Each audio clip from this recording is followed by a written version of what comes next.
Over a year in the making, WWE 2K22 is here. We're going to take a look today at some of the shiny new stuff that 2K games are hitting us with, and see some old friends make a welcome return to the 2K game world. There's been a lot of hype for MyGM, which is the spiritual successor to GM mode, and we're going to get hands-on with that shortly, as it's not the only new or upgraded addition to the WWE 2K games. We have MyRise entering the arena, replacing 2K20's MyCareer. This time, you are more in control of your destiny than ever, as it should have always been. You create a basic character design to get you started. You give yourself a name and a fun costume. This lovely chap I created is called Gary Eggs, and carve your own path from the Performance Center to WWE Immortality. Little touches to the story, root it more in WWE's reality, as one of the first things you need to decide is whether your wrestler is an indie darling, a pro athlete, a former MMA guy, or an actor. FYI, Gary Eggs was an actor, obviously. I want to be bigger than The Rock. He was a WWE champion and then became one of the biggest movie stars in the world. I'm going to do the same thing, but better, since I already have the entertainment experience. 2K says there is well over 50 hours of gameplay here to get your teeth into. Every decision you make, from the moves you assign, the backstage allies you make, to how you respond to text messages to Booker T, will shape your unique journey from being a nice guy or difficult to work with. Whilst it's not perfect, we've still got some choice voice acting, shall we say. This is a marked improvement on previous career modes. Hey, big news. We got another member of DX coming to help out for a bit at the PC. Hornswoggle?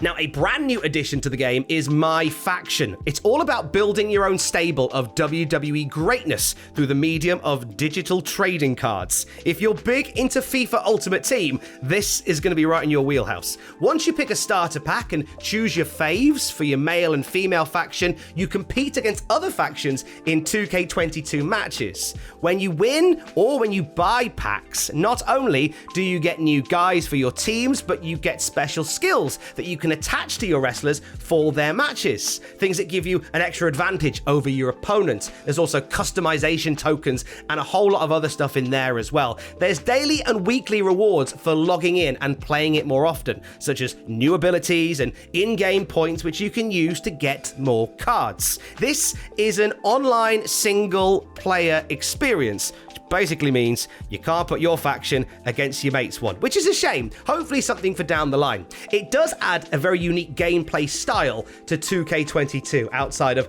just setting up constant exhibition matches. So what about that MyGM mode then? That's what we've all been waiting for. We want to run Raw. We want to save SmackDown. We want to neatly control NXT. You can do all of that. You can choose which GM you want to play as to start off with and the brand that you're controlling. Raw, SmackDown, NXT, or, in a nice surprise, NXT UK.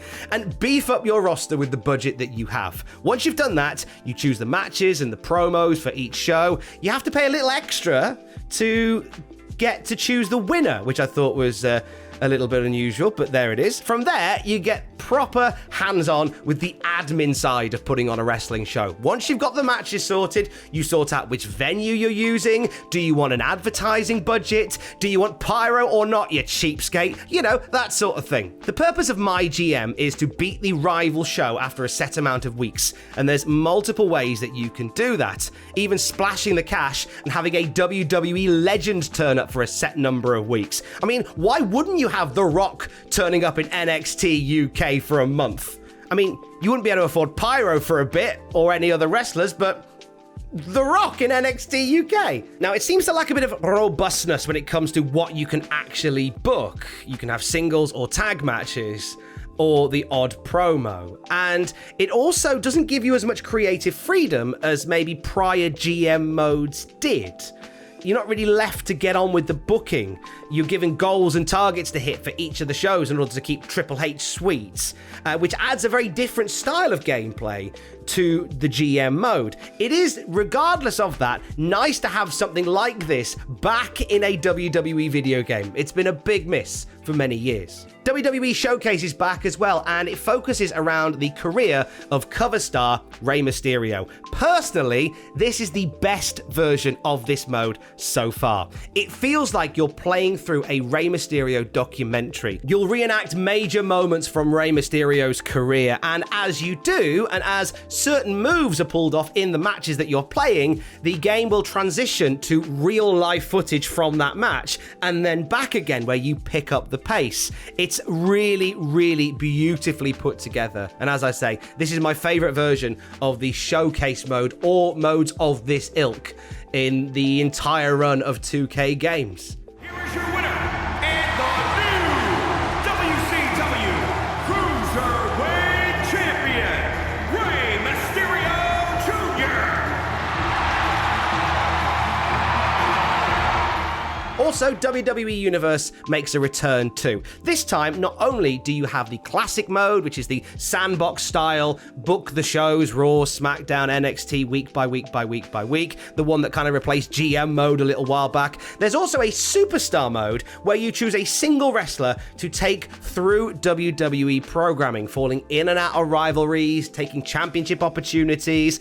It's really a really nice way of doing the Universe mode in a way that if you don't want to get into the weeds of running a show, you can just control one particular wrestler's destiny. If this is your first wrestling game and you fancy doing some of the creative stuff though, I would recommend Classic Universe mode, as it may feel a little easier to hop into than MyGM. Let's get into the game itself. All the usual modes are back from previous titles: singles, tag, mixed tag, 3, 4, 5, 6, 8 ways, cage, cell, extreme rules, chamber, ladder, TLC, falls count anywhere, etc, etc, etc. There's a nice selection of arenas from WWE past and present and WCW, plus there is now the virtual crowd option, so you can recreate the bizarre fever dream that was the Thunderdome era. Backstage fighting has been revamped too. Those sprawling corridors from previous games has been replaced by one big loading bay area, complete with vehicles to throw people into and platforms to jump off of. It's not as varied, but it's a wide enough space to have some fun battles in and around. Now, as for the gameplay itself, the controls have been mapped in a slightly new way, but fret not, because Drew Gulak has got you covered. The game opens with a training mode that has Drew Gulak guiding you on the art of wrestling with new controls in a really fun and immersive way in the Performance Center. Hey, look at you. You can do the bare minimum. All right, on to the next section.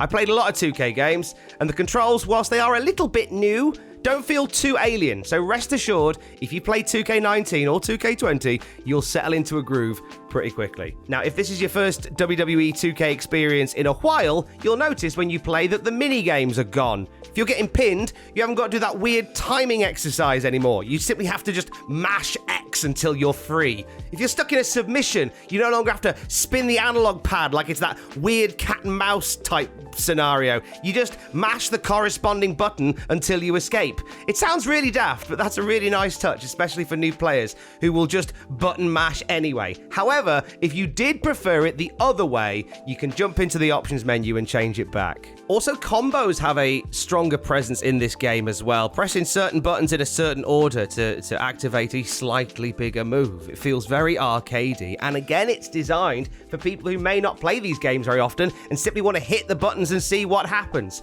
It kind of leans towards that. It's not a massive new addition that's going to change too much about how you play, and it's not going to disrupt the gameplay if you played it before. Again, Drew Gulak, he will see you right. Overall, I am genuinely happy to report that WWE 2K22 is really good. There's been lots of lessons learned from 2K20, and they're at a point where they can branch out and try new things like MyFaction, or bring back stuff that we liked before, such as MyGM. Fundamentally, it is a fun WWE game that grizzled, long-suffering fans and bright-eyed newcomers can enjoy together. WWE 2K22 is available now for PS4, PS5, Xbox One, Xbox Series X and S, and Microsoft Windows. There's a link in the description description to purchase your copy right now. Stay tuned for more WWE 2K22 content, including daily live streams of the MyRise mode, as well as a very special Cultaholic staff Royal Rumble next week. Now, if you will excuse me, I'm going to go make Gary Egg start a fight with Shawn Michaels. Stay safe. Love you, bye.